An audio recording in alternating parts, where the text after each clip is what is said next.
All right, so I want to welcome everybody back to our podcast. We call it In Between the Mics with Chris and Alicia. And today we have a very special guest named Kelly Stone, who is another marketing powerhouse. And we love when we get you guys on here because it really kind of gives us a different aspect in regards to how different people market. So, Kelly, why don't you take it away? Tell us a little bit about yourself and what you do in your company. Sure. I am the co-founder and CEO of Ironstone Strategy. We are a boutique marketing firm that helps small and medium-sized businesses tell their story in places that sell. So I've worked in marketing in one shape, way, or form for a little more than 15 years now. A lot has changed in that time. Right. My background is actually in journalism. Right. And I love to say that the journalism jobs will always exist. They are just going to continue to look a little bit different. Mm, So I think that that's what has been the string that pulls all of this together through the years. okay, cool. Yeah. I did have one question for you in regards to your LinkedIn. So it says you're a Taco Bell expert. Is that correct?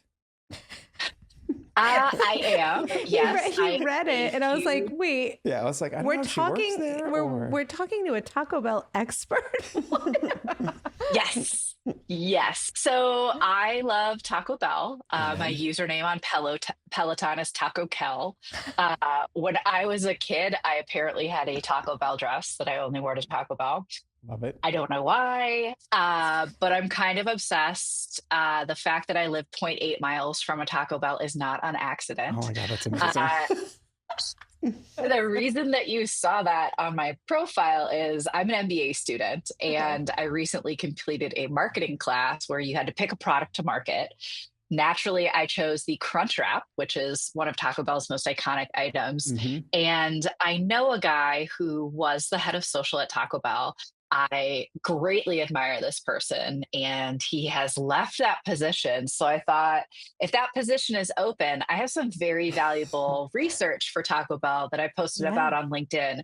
So stay tuned. Hopefully, my next position is marketing at Taco Bell. So Taco Bell, if you're hearing this, Yes, we know we the perfect. we know the marketer. perfect marketer. Yeah, cool. Call me. Call Kelly. Love it. Oh my Love God. it. So We're tagging Taco Bell. heck yeah, we are. Write that down. You know, so Hashtag. it's I find Hired that Kelly. so interesting because you think about it, right? You're marketing all the time, right? And sometimes I think people miss the fact that marketing can look different, right? Mhm. So what you're doing is marketing yourself to Taco Bell, a specific client, right? And because you put that little piece in, now we're talking about it, right? So that's literally what marketing is like. That's marketing 101 Yeah. right there. So take it marketing 102. I've never been to a Taco Bell. What? Oh Should we no. I kick know. her off this call and just have it between I'm me and you? sorry. What Yeah. happened? I don't know. I love Mexican food. I love tacos. I have just never found myself in a Taco Bell. Even in I'm really trying to think. Even in college, I've never been to a Taco Bell. I'm almost ashamed. So, if you didn't know this, me and Alicia are brother and sister. So, I'm almost ashamed to call you a relative, not to have Taco I've Bell even had before. parties at my house where one of the guests door dashed Taco Bell for late night snacks for everybody. And I found taco cheese like days after this party. And I still never even tried it. So I'm sorry, you're now convincing me to go try Taco Bell. See, Taco Bell is already working. Yeah, It is. 100%. See, the only reason I don't eat Taco Bell anymore is because usually when I'm near one and I want to get something to eat, I'm with my wife, and she just absolutely picks on me in regards to the quality, which I think is top notch, but according to It depends her on the healthy, location too. Like one of the yes. greatest tragedies of my life is that I live within walking distance of a Taco Bell, but it is a squarely 2-star Taco Bell. I complain about it all the time. I have gotten calls from the managers before because of my strongly worded emails. So the Karen hair is alive and well. I love it. I love it. So you're in your MBA program right now. Take us through that. Like, why did you decide to kind of take your marketing knowledge to the next level and kind of be that continuing learning space? I've always thought about going back to school. So I have a master's degree now Mhm. in journalism. We can debate whether that was an effective use of my time and money, but I got to the executive level in my career. I've been a chief marketing officer. And I figured at this junction in my career, if I wanted to go back to corporate life or if I wanted to, get back into that C suite, having an MBA is a really easy checkbox to take off of the plate. Mhm. So I thought about, what does it look like to delve a little bit more into the finance side of things? Yeah. Because if the joke is I'm a journalism major, you do the math. So I'm trying to codify those skills in a more meaningful way. Mm, That's wonderful. interesting. So how did you ever like even get into marketing? Like, is it was a natural progression between journalism and then you just kind of started going into the marketing aspect of it? Like, I always find it interesting to find out how people fell into, like for me personally, I was dragged by that one over there, but I lured him with Taco Bell yeah, chips. it would have been easier sell if you did. I think it was a slippery slope. I don't know that I ever set out to be a chief marketing officer. I think what started all of this, fun story, facts you may have to edit out in post. When I was in grad school, somebody suggested that you Google yourself, Mm. which was still kind of a new concept. And the reason he brought this up is because he said, if you're going to go work for a newspaper, they're going to Google you to find out your previous bylines, what you've been writing about, what's your expertise. So I Googled myself and I was horrified that I shared a maiden name with a character, shall we say, that you probably wouldn't want to hire to write articles for your newspaper. And I didn't know what to do. I started to panic because the internet was young. Like there were Yeah. photos out there, but we still took separate cameras out with us at night that Yes. had like 2 megapixels. So this could have been me. This could have not been me. So I'm like, what do I do? This girl and I share a name. And anytime somebody Googles me, they're going to come up with this person. And he's like, it's easy. All you have to do is put out more content than she does. Mm. And I'm like, well, what do? I don't have a job yet. I'm in school. Like we write articles for these wires, but they don't always get placed. And he said, just start a blog and just update it every day for a couple of months. And I'm sure you'll drown out her content. So I was like, well, all right, I know nothing about blogging, which was the thing back at that age. Yeah. I'm sure that TikTok is now probably the thing Yeah. that's replaced it. So I started a food blog because I figured I have to eat 3 times a day. Chances are I can make enough content to make this work. So I started this food blog and I kept it up even when I did get a newspaper job. No word on if they Googled me and which version of me came up, but I got the job. And they knew I had this blog. And that was one of the reasons that they hired me because they knew that this technology Wow. aspect of writing was going to be huge. So newspapers are a treacherous place to work these days and back then. And they had a little chart that they put up every Friday of whose blog and Twitter account sent the most traffic to the newspaper website. And that kind of saved you for a week. So I'm like, I'm going to get really good at Twitter too. Mhm. Yeah. So I kept adding these technologies. Then I started working as a magazine editor at a company instead of for a publication that's something that you would pick up on a newsstand. And I just kept adding those merit badges until I was like, man, I think that this is marketing. I don't think this is storytelling anymore. And so it continued. Okay, so let me back up. The blogging part, what? I was hoping you're going to ask a different question, but before No. we move on, I'm going to be a journalist and ask the tough question. What was your maiden name? Mahoney, very Irish. Why is that bad? Well, Do I need to Not- Google it? I'll Google it. It's not bad. It's just a common Irish name that I shared with several other ladies. Gotcha. That was not my question. I was going to bring Okay. up blogging. Okay. Now So you did. blogging during that time, right, was new for newspapers. And if we kind of look at that where we are today, where you have AI is kind of new for marketers and creatives. And you had said you leaned into it and that saved your job. It also opened up the door for you to kind of build upon this new career journey. How are you seeing the AI coming in terms of like impacting, disrupting the traditional marketing wheel and the people that are using it or not using it? There's a lot to break down in I there. know you So like that AI, segue. yeah, I mean, I could write a book about this I segue. know. So AI has actually completely disrupted and mostly replaced the blogging world. Hmm. Because if you go and Google something right now, where you would have continued on to a blog post about, top ways to use red onions or what I should wear in Paris or whatever it is that you're querying, instead of continuing on to that blog and giving that blog credit for the click, you're now getting a summarized version of everything that Google's AI Gemini has found, and you don't Yeah. have to click anymore. Yeah. So, some of the old school bloggers that I worked with 20 years ago, not only do they not blog anymore, they are closing their blogs because they're not getting clicks on that Hmm. anymore. So okay. Do companies, I know we talk about blogging in with our clients, talk about, long form and building that organic SEO. And we see the number, like we still see the numbers trending up on organic traffic for companies that are blogging.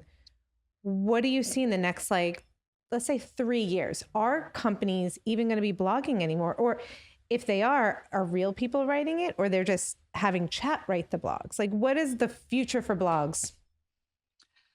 I think the future for blogs is also tied into the future of SEO. So, SEO was what I was doing when I was trying to blog more than this other person. I didn't know it was called that Right. then. The tags that you would put in your blog and the Hmm. topics that you would choose to try and get the hits, that was SEO before it was a thing. But you used to try and practice white hat SEO. So you would try Yes. to organically incorporate these words that people Hmm. were searching for, and you wanted to write topics that people were looking for. The difference is that SEO now is not nearly as search term based, and it's far more search intent based. So SEO or search engines are using AI to try and determine what are you actually looking for. So an example that I heard at a trade show is this gentleman was saying that he has young daughters who are into American Girl. Seems to go back to our blogging topic actually. But every time he searched for American Girl near me or American Girl directions, American Girl listing, he was talking about different things that his search engine of choice had to figure out what did he actually want? Did he want Yeah. directions to a store? Did he want directions to whatever? And I think that's going to be the future of how we need to provide value through our writing to appease the search engine gods. Mm. Hmm. That's interesting. I know. I know. Go cancel all the blogs that we just wrote. Yeah. It's so interesting just to kind of see, like, I mean, obviously marketing has changed month over month, year over year. Like it's just constantly changing, and it's one of those things where you gotta, I don't want to say trick the algorithms, but you got to figure out how they work, right? And once you figure out how that happens, Yeah. then you're going to start seeing results. So really having that ability to change and Not be with the times, afraid. yeah, Not be afraid of AI. And I feel like every conversation loops back to like AI and chat and how people use it. And one of the guests that we spoke to said, like, you have to treat it as like an intern, right? Like it's somebody that can help you and do the research for you, but you have to know what to ask. You have to know how to take that information and then interpret it into what you need to use it for. So if it's summarizing a blog, that's great, but then how do you use that information as the consumer that's digesting that information to answer your question or take you to that next step? So where else do you see, like in your business and the kind of clients that you're working with, how are you infusing AI into the work that you're doing? I think everyone is using AI. It just depends on how much they are talking about it, how open they are, and how ethical they are about it. Yeah. I think we've all seen those LinkedIn posts that have way too many rocket emojis. Oh my Nobody gosh. writes like that. No. ChatGPT definitely wrote that. So many And emojis. I think your intern approach is absolutely correct. I think what sets an effective user of AI apart from one who isn't is someone who's operating ethically and somebody who's treating it as a virtual assistant as Mm. opposed to a search engine. I think the first way to use it is to ask it a question, how do I care for a Christmas cactus? The next level of how to use it is you tell it the persona that you want it to take. Mhm. You ask it to do a specific task, and you tell the search engine, or you tell the AI, what does success look like? Yeah, So what's the that could outcome? be a marketing professional. Hmm. Give me 10 bullet points of marketing tactics that I need to use in February to prepare my sales business for Q2. Yeah. Incorporate XYZ. And then you'll get something back and you can start with it. I would say the power of AI is that you never have to have writer's block again. It can Yeah, help you totally. start. Hmm. Have you ever watched Masterclass? I have not. Tell Okay. me everything. So Masterclass, it's like a really low monthly expense, but they have like a lot of famous people or just like high level executives that are actually doing these like short form trainings. And one of them was on AI, and they literally said exactly what you just said, where AI works when you give it a personality. So you have to say you are an executive financial advisor to a family of 5 who's paying this much in a mortgage. This is their interest rate. How much should they be putting towards their kids' college, and pump it out, whatever that like task is. It's the formula is the identity, the task, and then what the outcome is. So the outcome is, I'm going to put you're a marketing strategist. Here is your entire approved marketing plan. Create an entire project board with deadlines and the lead person to make that happen.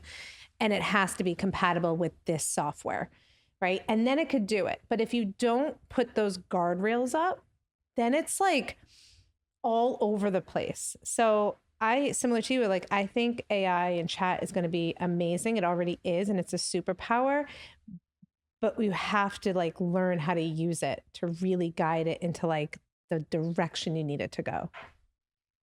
And it's no different than when I was a freshman in high school sitting in a computer lab and Mhm. somebody had to teach me how to use Google. Right. I think you remember, we used to have to put quotes around things and add Yes. pluses and minuses, and you had to be precise Yep. about it. You have to do that now. And I think now is the perfect time to mention, please make sure that you're paying for your AI and not using the free version, because otherwise you are giving all of this data to these tools to use to learn and then reuse on other people. So, especially if you're giving it plans or real numbers, please pay for your tools. If you are not paying for a tool, you are part of the process, you are the product. Interesting. Ooh. I actually didn't know that. Did you Yeah. know that? So hold on. Yes. Back up. Hmm. We pay for our AI, We our do. chat. So all of the prompts and information that we put into it, that does not get fed into this whole engine that's pumping out results for other people putting in this queries. Now, my one semester of communications law has not adequately prepared me to answer that, but Okay. definitely check your terms and conditions. And I have heard it said, and I've stuck to the thing of, don't give it any non-public information if you're working for a corporation. Mm, I think that that's good best practices. And I think this is another reason that it's important for leaders yeah. to create AI standards for their employees. It's up to you to set the standards, because people are going to use it whether you want them to or not. It's up Right. to us to create the standards, not unlike how we created standards for social media work in the workplace. Yeah. Okay. Super. Interesting. Yeah. Um, Tell us more about the work that you do with your clients and how you help them tell their story. I think it's interesting that marketing has evolved so quickly. And I think these small and medium businesses, nobody really gets into those businesses to be marketers. They get Mhm. into those businesses to sell goods and services that they're passionate about. So it's important to leverage partners to succeed in areas that perhaps aren't your core competencies. So I help a lot of small and medium businesses with their marketing. I'm specifically passionate about Mhm. women and veteran owned businesses because they have specific advantages as well as barriers to entry. My goal is to see my friends in my network succeed with the very specific skill set that I've acquired over these some 20-ish years. That's That's awesome. awesome. So you're almost like a matchmaker kind of thing, where You bring them in. So when you work with these smaller companies, are they typically bringing you in to run their whole marketing department? So you're developing strategy, or are they kind of piecing you out here and there? You know, what's interesting is I've noticed this rise, and I've certainly used it before, of the idea of the fractional CMO. Mhm. And I think it's just a buzzy way to say consultant right now, because there is a huge difference between Right. fractionally purchasing time for an executive leader and purchasing a marketing service. And I think the difference is I see my role as a strategic partner for my clients, but I also see it as a mentor and a trainer for their staff. So I do have quite a few clients who have marketing people in their payroll, but they need somebody who's going to talk about strategy and next best steps and career progression and all of those things that you would bring in a CMO to do, but perhaps you don't have the workload or the revenue to fully support that. Mm. So that's how I see my role slightly different. Sure, I will set up your HubSpot and I'll write emails for you, but I can also train somebody else to do that so that eventually they're a member of your team who sits on your staff who Yeah. has a similar knowledge skill base. Mm. I love that. We kind of do the same thing. Well, It's yeah, it's interesting. So we use the term fractional CMO, not because I love that term, because I think that there's a lack of what the word is, right? So for Mhm. us, a consultant, yes, we can do consulting. We can talk to people. We can teach them and guide them on how to do. Chris just did a whole 2 hours the other day on how to use LinkedIn Navigator for one of our consulting clients, right? Like that is consulting. That's training, guiding, mentoring. But the CMO part where we find is that sometimes these companies, they don't need somebody in-house. They don't need a direct hire, or they need the strategist, but they also need the person to implement that strategy. And this is where I think there's a differentiators. A lot of fractional CMOs that we talk to and have really great relationships are always thinking up here for strategy. And then they're using an internal team of that company, but they're not actually managing the implementation of that strategy.